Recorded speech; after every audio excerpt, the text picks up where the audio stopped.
ಈ ಕಡೆ ಸಂಗೀತ ಕಲ್ತದ್ದಲ್ಲ, ನೀವೇ ಹುಡುಕಾಟ ನಡೆಸಿ ಸಂಗೀತನ ಅಂದ್ರೆ ನೀವು ಹೊಲ್ಸ್ಕೊಂಡ್ರಿ. ಸೊ ಅದಾದ ನಂತರದಲ್ಲಿ ಮ್ಯೂಸಿಕ್ ಈ ತರದೆಲ್ಲ ಒಂದಷ್ಟು ಸೂಪರ್ ಹಿಟ್ ಸಿನಿಮಾಗಳು ಕೊಟ್ರಿ. ಆ ನಂತರದಲ್ಲಿ ಇನ್ನೂ ಜವಾಬ್ದಾರಿಗಳು ಜಾಸ್ತಿ ಆಯ್ತು. ಆವಾಗ ಸಂಗೀತನ ನೀವು ಕಲಿಯೋ ರೀತಿ ಹೇಗಿತ್ತು? ನಿಮ್ಗೆ ಈ ಇನ್ಸ್ಪಿರೇಷನ್ ಅಂತ ಬರೋದಾದ್ರೆ ಯಾರೆಲ್ಲ ಡೈರೆಕ್ಟರ್ಸ್ ಹಿಂದೆ ಇದ್ದಂತವ್ರು, ಮ್ಯೂಸಿಕ್ ಡೈರೆಕ್ಟರ್ಸ್ ಇನ್ಸ್ಪೈರ್ ಮಾಡಿದಂತವ್ರು? ತುಂಬಾ ಜನ ನಾವು ಅವಾಗ ಮುಂಚೆಯಿಂದನೂ ಈಗ ರೆಹಮಾನ್ ಅಂತ ಹೇಳಿದೆ, ಸಿ ಅಶ್ವಥ್ ಅವರು, ಸಿ ಅಶ್ವಥ್ ಅವರ ಭಾವಗೀತೆಗಳು ಮತ್ತೆ ಅವರ ಅವರೊಂದು ವಚನಗಳು ಕ್ಯಾಸೆಟ್ ಮಾಡಿದ್ದಾರೆ. ಅವರು ಕೂಡಲ ಸಂಗಮ ಅಂತ ನಾವೊಂದು ಮ್ಯೂಸಿಕಲ್ ಡ್ರಾಮಾ ಮಾಡಿದ್ವು. ಅದೆಲ್ಲ ಅಂತೂ ನಾವು ಹೆಂಗ್ ಕೇಳಿದೀವಿ ಅಂದ್ರೆ ವರ್ಷ ಗಟ್ಲೆ ನಾವು ಹುಚ್ಚ ಬಟ್ಟೆ ಎಲ್ಲಾ ಕಡೆ ಹಾಕೊಂಡ್ ಕುಂತ್ರೆ ನಿಂತ್ರೆಲ್ಲ ಹಾಡುಗಳು ಬರೋದು. ಆ ತರದ್ದು ಕ್ರೇಜ್ ಎಲ್ಲ ವಚನಗಳಲ್ಲಿ ಕ್ರೇಜ್ ತಂದಿದ್ದದು ಅವರು. ಆ ಕ್ರೇಜ್ ಯಾರು ಕ್ರಿಯೇಟ್ ಮಾಡಿಲ್ಲ. ಇವೆಲ್ಲನೂ ಇದೆ. ಮತ್ತೆ ನಮ್ಗೆ ನಾನು ಆಗ್ಲೇ ಹೇಳ್ದಂಗೆ ನಮ್ಗೆ ಗೊತ್ತಿಲ್ಲದೆ ಹಾಗೆ ನಮ್ಗೆ ಹಂಸಲೇಖ ಹಾಡುಗಳನ್ನ ನಮ್ಗೆ ಅದನ್ನ ಸಪರೇಟ್ ಆಗಿದ ಹಂಸಲೇಖ ಹಾಡು ಅಂತ ಹೇಳಲೇಬೇಕಾಗಿಲ್ಲ. ನಮ್ಮ ರಕ್ತದೊಳಗಡೆ ಸೇರ್ಕೊಂಡ್ಬಿಟ್ಟಿರುತ್ತೆ. ಕೇಳಿ ಕೇಳಿ ಕೇಳಿ ಕೇಳಿ ಚಿಕ್ಕದ್ರಿಂದ. ಚಿಕ್ಕದೊಂದು ಟ್ಯೂನ್ ಕೇಳಿದ ತಕ್ಷಣ ಹೇಳ್ಬಿಡೋದು ಇದು ಹಂಸಲೇಖ ಅವ್ರದ್ದು. ಹಾ, ಹಂಗಾಗಿ ಏನಾಗುತ್ತೆ ಅದೆಲ್ಲ ನಮ್ಗೆ ನಾವು ಕೂತ್ಕೊಂಡು ಪಾಠ ಕೇಳಿ ಕಲಿಯೋದು ಬೇರೆ. ಇದು ನಮ್ಗೆ ಗೊತ್ತಿಲ್ದೇನೆ ಕಲ್ತ್ ಬಿಡೋ ವಿದ್ಯೆಗಳು ಇವೆಲ್ಲ. ಈ ತರದ್ದು ಹಾಡುಗಳು ಕೇಳೋದು, ಮತ್ತೆ ಅದರಿಂದ ಇನ್ಫ್ಲೂಯೆನ್ಸ್ ಆಗೋದು, ಅದೆಲ್ಲ ಬಿಟ್ಟಾಗ ಸಿನಿಮಾದಾಗ ಬಂದಾಗ ಈಗ ನಾವ್ ಈಗ ಯೋಗರಾಜ್ ಭಟ್ರ ಹತ್ರ ಕುತ್ಕೊಂಡು ಅವ್ರ ಹತ್ರ ಲಿರಿಕ್ಗೆ ಅಂತ ಕುತ್ಕೊಂಡ್ರೆ ಅವರೇ ಒಂದು ಅಷ್ಟು 24 ವಿಷಯಗಳು ಮಾತಾಡ್ತಾರೆ. ಅದೆಲ್ಲ ದೊಡ್ಡ ಲರ್ನಿಂಗ್ ನಮ್ಗೆ. ಯಾವ ತರ ಪದಗಳು ಹೆಂಗಿರ್ಬೇಕು, ಮೀಟ್ರಿಂಗ್ ಹೆಂಗಿರ್ಬೇಕು, ಯಾವ ಪದ ಹಾಕಿದ್ರೆ ಅದ್ರ ಸೌಂಡ್ ಯಾವ ತರ ಧ್ವನಿಸುತ್ತೆ ಹಾಡಲ್ಲಿ, ಈ ಪದಗಳನ್ನ ಯೂಸ್ ಮಾಡಬಾರ್ದು, ಇದನ್ನ ಯೂಸ್ ಮಾಡ್ಬೇಕು, ಇದೆಲ್ಲ ದೊಡ್ಡ ಲರ್ನಿಂಗ್ ನಮ್ಗೆ. ಆಮೇಲೆ ರೀ ರೆಕಾರ್ಡಿಂಗ್ ಅಂತ ಬಂದಾಗ ನನ್ಗೆ ರೀ ರೆಕಾರ್ಡಿಂಗ್ ಬಗ್ಗೆ ನಮ್ಗೆ ಹಾಡ್ ಮಾಡ್ಬೇಕು ಅನ್ನೋದು ಕ್ರೇಜ್ ಇತ್ತು. ಬಟ್ ರೀ ರೆಕಾರ್ಡಿಂಗ್ ಬಗ್ಗೆ ನಮ್ಗೆ ಯಾವ ಐಡಿಯಾನೂ ಇರ್ಲಿಲ್ಲ. ರೀ ರೆಕಾರ್ಡಿಂಗ್ ಅಂತ ಫಸ್ಟ್ ವರ್ಕ್ ಮಾಡಿದ್ದೆ ಲೂಸಿಯಾ ಫಿಲ್ಮ್ಗೆ. ಅದಕ್ಕಿಂತ ಮುಂಚೆ ಟ್ರೈವ್ ಮಾಡಿಲ್ಲ. ಆಮೇಲೆ ಹೇಳ್ಬಿಟ್ಟಿದ್ದೆ ನಾನು ಇದ್ರಲ್ಲಿ ಲೂಸಿಯಾ ಟೈಮ್ ನಲ್ಲಿ ರೀ ರೆಕಾರ್ಡಿಂಗ್ ಅದೇನ್ ಗೊತ್ತಿಲ್ಲ ನನಗೆ ಅನ್ನೋದ್ರಲ್ಲಿ ಬೇರೆಯವ್ರು ಮಾಡೋದು ಅಂತ ಪ್ಲಾನ್ ಇತ್ತು. ಅದು ಅನಿವಾರ್ಯವಾಗಿ ಮಾಡ್ಬೇಕಾಗ್ ಬಂತು. ಆ music director Chennai music director full busy ಆಗ್ಬಿಟ್ರು, ವರ್ಕ್ ಮಾಡಕ್ ಆಗ್ಲಿಲ್ಲ. ಇಲ್ಲಿ ಲಂಡನ್ ಫಿಲಂ ಫೆಸ್ಟಿವಲ್ಗೆ ನಾವು ಸಾಂಗ್ ಕಳಿಸ್ಬೇಕಿತ್ತು. ಅಲ್ಲ, ಫಿಲಂ ಅಲ್ಲಿ ಸ್ಕ್ರೀನ್ ಆಗ್ಬೇಕಿತ್ತು. ಇನ್ನೊಂದ್ 10 days ಅಲ್ಲಿ ಕಳಿಸ್ಬೇಕು. ಬಟ್ ಫಿಲಂ ರೆಡಿ ಆಗಿಲ್ಲ. ಅವ್ನ್ ಫೋನ್ ಎತ್ತುತ್ತಾ ಇಲ್ಲ. ಸೊ ಮ್ಯೂಸಿಕ್ ಡೈರೆಕ್ಟರ್ ಚೆನ್ನೈ ಅವನು ಆ ಟೈಮಲ್ಲಿ ಪವನ್ ಅವ್ರು, ನೀವೇನ್ ಮಾಡ್ತೀರಾ ಅದನ್ನ ಮಾಡಿ, ನಾನೀಗ ಅಲ್ಲಿಗೆ ಫೆಸ್ಟಿವಲ್ ಕಳ್ಸಕ್ಕೆ ಹಾಕಿರ್ತೀನಿ, ಆಮೇಲೆ ನಿಧಾನಕ್ಕೆ ಟೈಮ್ ಆದಾಗ ನಾನು ಮಾಡಿಸ್ಕೊತೀನಿ ಅಂತ ಹೇಳ್ಬಿಟ್ರು. ನಾವ್ ಗೊತ್ತಲ್ಲ ಈಗ ಪವನ್ ಅವ್ರು ಏನ್ ಹೇಳಿದ್ರು ನಾವ್ ಆಗಲ್ಲ ಅಂತ ಹೇಳಕ್ ಆಯ್ತು, ಮಾಡೋಣ, ಟ್ರೈ ಮಾಡೋಣ ಅನ್ಕೊಂಡು ಶುರು ಮಾಡಿದ್ದು. ಐಡಿಯಾಗಳು ಹಾಕೊಂಡ್ ಒಂದ್ 2-3 ದಿನ ವರ್ಕ್ ಮಾಡ್ದ ಸ್ಟುಡಿಯೋನಲ್ಲೇ. ಚೆನ್ನಾಗ್ ಆಗ್ತಿತ್ತು, ಬಟ್ ಸ್ಪೀಡ್ ಆಗಿ ಆಗ್ತಾ ಇರ್ಲಿಲ್ಲ ಕೆಲ್ಸ. ಹಿಂಗಾದ್ರೆ ಮುಗಿಯಲ್ಲ, ನೀವೆಲ್ಲ ತಗೊಂಡ್ಬಂದ್ಬಿಡಿ ನಿಮ್ದು ಸಿಸ್ಟಮ್ ಎಲ್ಲ ಅಂತ. ನಾನು ಅವಾಗ ಮೈಸೂರಿನಲ್ಲಿ ಇದ್ದೆ. ಸೊ ಅಲ್ಲಿಂದ ಎಲ್ಲ ಎತ್ಕೊಂಡ್ ಬಂದಿದ್ದಾಯ್ತು. ಇಲ್ಲಿ ಬಾಲಾಜಿ ಸ್ಟುಡಿಯೋಗೆ ಹಾಕೊಂಡು ಅಲ್ಲಿ 1 ವಾರ ಕೂತ್ಕೊಂಡು ಡೈರೆಕ್ಟ್ರು ಜೊತೆ ಕೂತ್ಕೊಂಡು ವರ್ಕ್ ಮಾಡಿದ್ದು. ಅವಾಗ actual re recording learning process ಅದು. ಪವನ್ ಅವ್ರಿಗೆ ತುಂಬಾ ಕ್ಲಾರಿಟಿ ಇದೆ. ಅಂದ್ರೆ ಏನ್ ಬೇಕು, ಏನ್ ಬೇಡ, ಯಾವ ಸೀನ್ ನಾನು ಸೌಂಡ್ ಅಲ್ಲಿ ಕನ್ವೆ ಮಾಡ್ತೀನಿ, ಯಾವ್ದನ್ನ ನಾನು ಮ್ಯೂಸಿಕ್ ಅಲ್ಲಿ ಕನ್ವೆ ಮಾಡ್ಬೇಕು, ಅದ್ರ ಬಗ್ಗೆ ತುಂಬಾ ದೊಡ್ಡ ಕ್ಲಾರಿಟಿ ಇರೋಂತ ನಿರ್ದೇಶಕ. ಟೆಕ್ನಿಕಲಿ ತುಂಬಾ ಸ್ಟ್ರಾಂಗ್ ನಿರ್ದೇಶಕ ಪವನ್ ಅವರು. ಅವರಿಂದಾನೇ ನಾನು ರೀ ರೆಕಾರ್ಡಿಂಗ್ ನ ಇಂಚು ಕಲ್ತಿದ್ದು ಅಂತ ಹೇಳ್ಬೋದು. ಇವಾಗ ಆಕ್ಚುಲಿ ಅದಾದ್ಮೇಲೆ ಯೂಟರ್ನ್ ಎಲ್ಲ ನಾನು ರೀ ರೆಕಾರ್ಡಿಂಗ್ ಎಲ್ಲ ಆದ್ಮೇಲಂತೂ ತುಂಬಾ ಜನ ರೀ ರೆಕಾರ್ಡಿಂಗ್ ಅಂತಾನೆ ನನ್ನ ಹತ್ರ ಕೆಲಸ ಮಾಡ್ತಾರೆ. ಅಂದ್ರೆ ಸಾಂಗ್ ಬಿಟ್ಟ ಹಾಗೆ ಬರೀ ರೀ ರೆಕಾರ್ಡಿಂಗ್ ಮಾಡೋಣ ಅಂತ. ಸೊ ಅದ್ರ ಕಂಪ್ಲೀಟ್ ಕ್ರೆಡಿಟ್ ನಾನು ಪವನ್ ಅವ್ರಿಗೆ ಕೊಡಕ್ಕೆ ಇಷ್ಟಪಡ್ತೀನಿ. ಆಮೇಲೆ ಎಸ್ಪೆಷಲಿ ಅವ್ರದ್ದು ವಿಶೇಷತೆ ಏನಂದ್ರೆ ಸೌಂಡ್ ಡಿಸೈನ್. ಸೌಂಡ್ ಡಿಸೈನಿಂಗ್ ಅವರೇ ಕೂತ್ಕೊಂಡು ಫೈನಲ್ ಮಾಡಿಸ್ತಾರೆ. ಅದು ಹಿಂಗೆ ಬೇಕು, ಹಿಂಗೆ ಬೇಕು ಅಂತ. ಅದರ ಕಾಂಬಿನೇಷನ್, ಮ್ಯೂಸಿಕ್ ಮತ್ತೆ ಸೌಂಡ್ ಕಾಂಬಿನೇಷನ್, ಯಾವ್ದೋ ಒಂದ್ ಸೀನ್ ಇರುತ್ತೆ. ಅದು ಪ್ರತಿ ಟೈಮ್, ಈಗ ರೀಸೆಂಟ್ ಆಗಿ ಧೂಮ ಮಾಡೋ ಟೈಮಿಗೂ ಅಷ್ಟೇ, ಒಂದು ಸೀನ್ ಅವನು ಆ ಸ್ಟೇಜ್ ಅಲ್ಲಿ ಮಾತಾಡ್ತಿರ್ತಾನೆ, ಒಂದು ಕಾನ್ಫರೆನ್ಸ್ ಹಾಲ್ ಅಲ್ಲಿ ಮಾತಾಡ್ತಿರ್ತಾನೆ. ಅದೊಂದು ಸೀನ್ ಇತ್ತು, ಮ್ಯೂಸಿಕ್ ಇತ್ತು, ಎಲ್ಲ ತೆಗ್ಸಿದ್ರು, ಎಲ್ಲ ತೆಗ್ಸ್ಬಿಟ್ಟು ಬರೀ ಡಬ್ಬಿಂಗು ಮತ್ತೆ ಆ ಮೈಕ್ದು ಸೌಂಡ್, ಆ ಆಂಬಿಯನ್ಸ್ ಬರುತ್ತಲ್ಲ, ಓಕೆ. ಅದರ ಒಂದು ಫೀಲ್ ಕ್ರಿಯೇಟ್ ಮಾಡಿದ್ರು ಅಲ್ಲಿ ಅವರು. ಅದನ್ನ ವರ್ಕ್ ಮಾಡಿ ಅದ್ ಮುಗಿದ ತಕ್ಷಣ ಅದಕ್ಕೆ ಅಂದ್ರೆ ಆ ಸೌಂಡ್ ಮೂಲಕನೇ ಒಂದು ಕತೆ ಹೇಳ್ತಾರೆ ಅಲ್ಲಿ. ಆದರೂ ಅದೆಲ್ಲ ನಮ್ಗೆ ಇದೆಲ್ಲ ಒಂದು ದೊಡ್ಡ ಲರ್ನಿಂಗ್.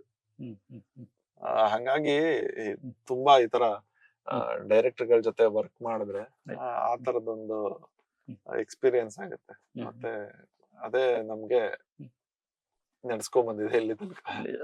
ಸೊ ಏನು ನಿಮ್ಮ ಬತ್ತಳಿಕೆಯಿಂದ ಸಾಕಷ್ಟು ಹಿಟ್ ಸಿನಿಮಾಗಳು ಬಂದಿದೆ. ಸೊ ಒಂದಷ್ಟು ಸಿನಿಮಾಗಳು ಮಾತ್ರ ನಿಮಗೆ ಅಂತಾನೆ ಮಾಡ್ದಂಗೆ ಕಾಣಿಸುತ್ತೆ. ಯಾಕಂದ್ರೆ ಈಗ ರೀಸೆಂಟ್ ಆಗಿ ಬರ್ತಿರೋಂಥ ಲೈನಪ್ ಅಲ್ಲಿ ಇರುವಂತ ಸಿನಿಮಾಗಳು ನೋಡಿದ್ರೆ, ಯಾಕಂದ್ರೆ ನಮ್ಮ ನೆಲ ಮೂಲದ ಕಥೆಗಳು ಅಥವಾ ಇನ್ ಬಂದಾಗ ಒಂದು ರಂಗಭೂಮಿ ಹಿನ್ನೆಲೆನೇ ಇರಬೇಕು, ಮತ್ತೆ ಅದ್ರ ಕಷ್ಟ ಗೊತ್ತಿರಬೇಕು, ಇದೆಲ್ಲ ಅರಿವಿರುವಂತ ಸಂಗೀತ ನಿರ್ದೇಶಕರು ಬೇಕಾಗ್ತಾರೆ.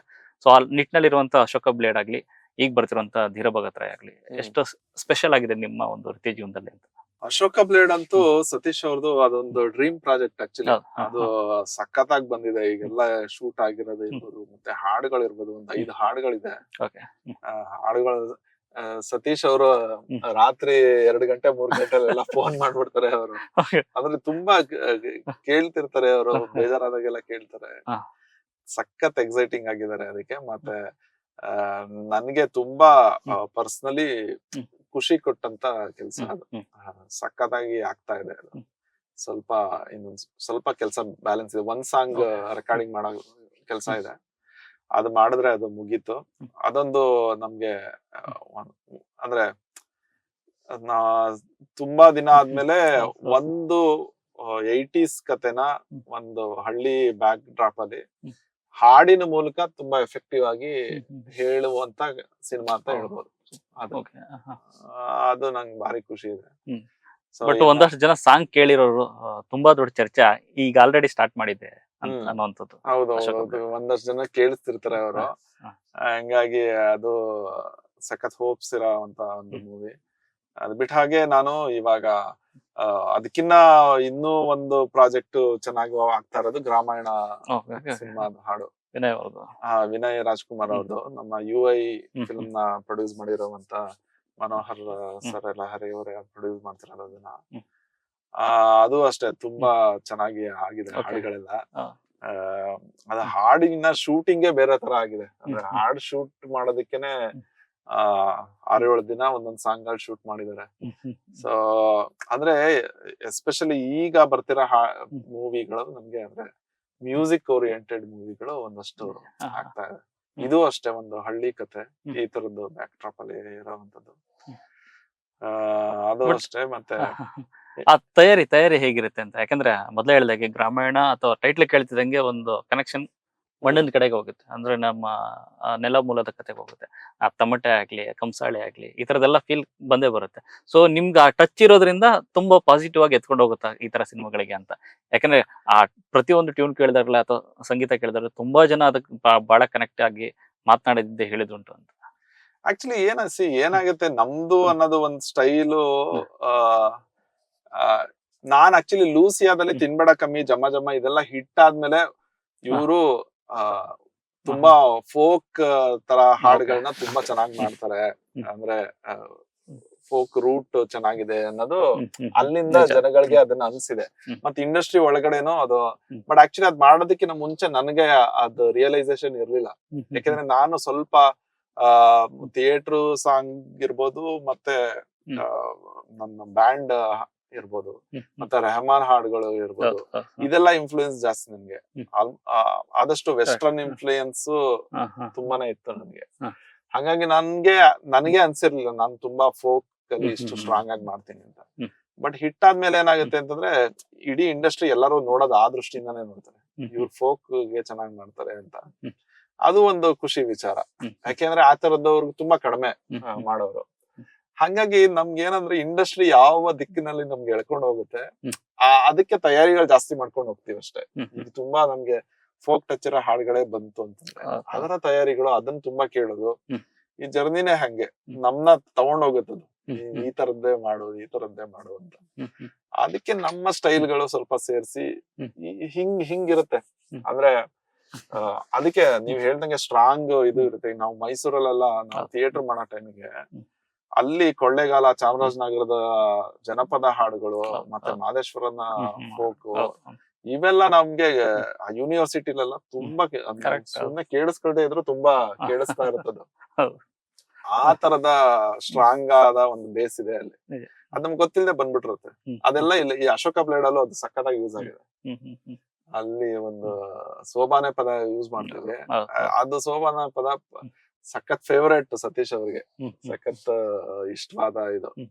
ಆಕ್ಚುಲಿ ಒಂದ್ ಜರ್ನಿನಲ್ಲಿ ಆ ಪ್ಲೇಸ್ಮೆಂಟ್ ಅದಕ್ಕೆ ತುಂಬಾ ಕಡಿಮೆ ಇತ್ತು ಅದಕ್ಕೆ. ಹ್ಮ್. ಹ್ಮ್. ಹ್ಮ್. ಆಮೇಲೆ ಆ ಪ್ಲೇಸ್ಮೆಂಟ್ ನೇ ಎಕ್ಸ್ಟೆಂಡ್ ಮಾಡಿ Okay. ಅದಕ್ಕೆ ಒಂದು ಹಾ. ಬೇರೆ ತರ ಹ್ಮ್. ಶೂಟ್ ಮಾಡೋಣ ಅಂತ ಎಲ್ಲ ಪ್ಲಾನ್ ಮಾಡಿ ಈ ತರ ಒಂದು ಚೆನ್ನಾಗ್ ಆಗ್ತಾ ಇದೆ. ಬಂದ ತಕ್ಷಣ ನೆನಪಾಗದೆ ಸಿನಿಮಾಗಳ ವಿಚಾರದಲ್ಲಿ ಜನ್ಮದ ಜೋಡಿ ತುಂಬಾ ದೊಡ್ಡ ಎಕ್ಸಾಂಪಲ್ ಅದು. ಹೌದು, ಹೌದು. ಸೊ ಆ ತರದ ಕತೆಗಳನ್ನ ಆ ತರದ ಸಂಗೀತವನ್ನ ಜನ ಈಗ ಬಯಸ್ತಾ ಇರೋದು. ಯಾಕಂದ್ರೆ ರೀಸೆಂಟ್ ಆಗಿ ಸೌತ್ ಅಲ್ಲಿ ಬರ್ತಿರೋ ಒಂದಷ್ಟು ಸಿನಿಮಾಗಳು ಅಥವಾ ಈ ತರ ಮ್ಯೂಸಿಕ್ ಕೇಳಿದಾಗೆ ಎಲ್ಲೋ ಗೊತ್ತಿಲ್ಲದೆ ತುಂಬಾ ಚೆನ್ನಾಗಿ ಕನೆಕ್ಟ್ ಆಗ್ಬಿಡ್ತಾರೆ. ಮತ್ತೆ ಅದನ್ನ ತಿಂಗ್ಳುಗಟ್ಲೆ ಒಂದು ಸಾಂಗ್ ಅನ್ನ ಸಸ್ಟೈನ್ ಮಾಡ್ಕೊಂಡು ಕೇಳ್ತಾ ಇರ್ತಾರಲ್ಲ, ಅದೇ ದೊಡ್ಡ ಗೆಲುವು. ಹ್ಮ್. ಈಗಿರುವಂತ ಉದಾಹರಣೆಗಳಲ್ಲಿ ಎಷ್ಟೋ ಸಾಂಗ್ಗಳು ಇಳೆಯರಾಜ್ ಅವ್ರದ್ದು ಅಂದ್ರೆ ರಿಮಿಕ್ಸ್ ವರ್ಷನ್ ಅಲ್ಲಿ ಬರ್ತಿರೋಂತ ಸಾಂಗ್ಗಳು ಸೂಪರ್ ಹಿಟ್ Correct. ಆಗ್ತದೆ. ಅಥವಾ ಹೌದು. ನಮ್ಮ ಹಂಸಲೇಖ ಅವ್ರದ್ದು ಒಂದಷ್ಟು ಸಾಂಗ್ಗಳಾಗ್ಲಿ, ಹಳೆಯ ಸಾಂಗ್ಗಳಾಗ್ಲಿ, ಈ ತರದ್ದು. ಸೊ ಫೋಕ್ ಅಂತ ಬಂದಾಗ ಜನ್ಮದ ಜೋಡಿ ದೊಡ್ಡ ಎಕ್ಸಾಂಪಲ್. ಆ ತರದೊಂದು ನಿಟ್ಟಿನಲ್ಲಿ ನಿಮ್ ಕೆಲಸಗಳು ನಡೀತಾ ಇದೆ ಅಂತ. ಯಾಕಂದ್ರೆ ನಮ್ಮ ವಾದ್ಯಗಳನ್ನ ಯೂಸ್ ಮಾಡ್ಕೊಂಡು ಒಂದಷ್ಟು ಕೆಲಸಗಳು ಮಾಡೋದಾಗ್ಲಿ ಆ ತರದ್ದು. ಅದೇ ಎಸ್ಪೆಷಲಿ ಗ್ರಾಮಾಯಣಗಂತೂ ತುಂಬಾ ಸ್ಟ್ರಾಂಗ್ ಆಗಿದೆ. ಓಕೆ.